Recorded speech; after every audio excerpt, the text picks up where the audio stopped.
Hey everybody, welcome here to Musician's Edition. I'm Evan on the guitar, and in this video we're going to go into what to look out for when you are a newbie buying that very first guitar. So there's a lot of information out there about guitar, and you might be getting overwhelmed with where to really start with this. So we're going to break this down really just for the beginners on what you do need to know, again, for that very first guitar. And a couple of facts to keep in mind, most guitar players give up after 6 months. And for those first 3 to 6 months of playing, you're really just doing basics, learning how to play basic chords, how to just do certain riffs and learning the notes. Any guitar out there can do that for you. So it is not often worth it to go big because you want to buy whatever guitar that you can afford that you will want to keep coming back to and playing. So again, remember that because it's very simple what to do at your very beginning stages. Whatever you can afford that you want to keep coming back to playing will get the job done while you are just learning these basics and seeing if you even like to play guitar. So you don't want to think about what your favorite guitarist plays, the specifics of body shape and types of guitars and the subtle differences between those guitars, about which one is going to be that perfect fit for you, because you just want to see if you're going to stick with it. So let's figure out how we can get a reliable guitar that you can afford that you will want to keep picking up. So again, you will not notice the subtle differences between a lot of these guitars. So what we will break down that is handy is what brands to go with, how and where to go to get that guitar, and the gear you do need to start off with. I will have a video on that perfect fit guitar, breaking down those specifics. This is finding that perfect fit or finding that perfect second guitar when you know you are going to stick with it. So if you are interested in that, that'll be in my next video. That'll be linked here as well too. You can always go ahead and jump to that one if you do want more of those specifics of the body shape, price points, and the different features that you can find on these guitars for a more moderately priced one. And now, beginners, let's talk about all this. So the things you do need for that first guitar is that electric guitar itself, picks, strap, amplifier, cord to connect guitar to amplifier, and a tuner or just free phone app that has a tuner on it. These are all obviously for electric guitars, and for that first player, I do recommend electric. You really only want acoustic if you know you're going to be strictly playing acoustic if you listen to like folk music or things like that that really just use acoustic.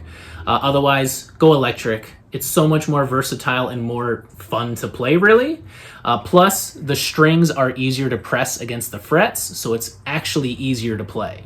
Acoustics do have thicker strings that are different material that can be harder to press down on and really get to your fingers a bit more than the electric ones. Plus getting an amplifier, you can get a lot more different kinds of sounds out of your guitar. I recommend getting a starter amp with a few basic effects on it, like reverb, delay, chorus. Those things can be really fun to spice up playing for a first timer and give you more things to look forward to playing with on guitar. So brands, that really cheap guitar on Amazon, it's very likely not a trusted brand, and it's very likely not good quality. Deep down, I think you know that. But we all kind of get tempted by those cheap price points compared to some of these trusted companies that might be a little bit more expensive. Trusted companies to keep in mind, a quick list we can go through. We've got Fender, Epiphone, Gibson, Paul Reed Smith, Gretchen Schecter, Ibanez, Marshall, Martin, Yamaha, Jackson, ESP, a few more others as well there too. These are established brands that will give you at least a decent, good, starter quality guitar versus those really cheap ones from Amazon that come from who knows where. Low-end models from these companies are a really good place to start. You can get one for $200 to $300, $200 to $250 for sure. That will really get you going and be a good starter. You can pair that with a practice amp that could be $50 to up to maybe $100 to get started, and you're ready to go. You can go used on each of those for a little bit cheaper as well too. But we'll talk about some of the things to look out for used. When you do buy used from a shop, they've often tested it out, so that's a pretty good and safe option. Do avoid Craigslist or Marketplace because you don't really know what you're looking for. The electronics inside, things you can't even see could be off, especially if you don't really know what you're looking at as far as those specifics on guitars. But from a company used, it's a great option because they've tested it and they'll usually tell you what kind of condition it is in. When you are buying for kids, the size is something you want to keep in mind. For certain age ranges, here's the type of guitar you want to be looking at. Half size, 3/4, or full size. We do not want to frustrate those young learners with something that is not the right fit for them. Now let's talk about where to go and the actual experience of buying. Buying strictly online, you can do it, but it's always best to at least go into the store and test out a guitar that has the same shape or is about the same weight, looks about the same, so you can see if that shape is gonna sit comfortably in your lap, in your hands. If it's too heavy for you, those things are good to make sure you do check out before just buying online. But in general, going in person to buy it is the best thing because you can get a feel for it. It's always good to go into a small shop with good reviews because they might help you out and give you a better deal than Guitar Center, because Guitar Center is a trusted brand name. They might have a bit more expensive prices.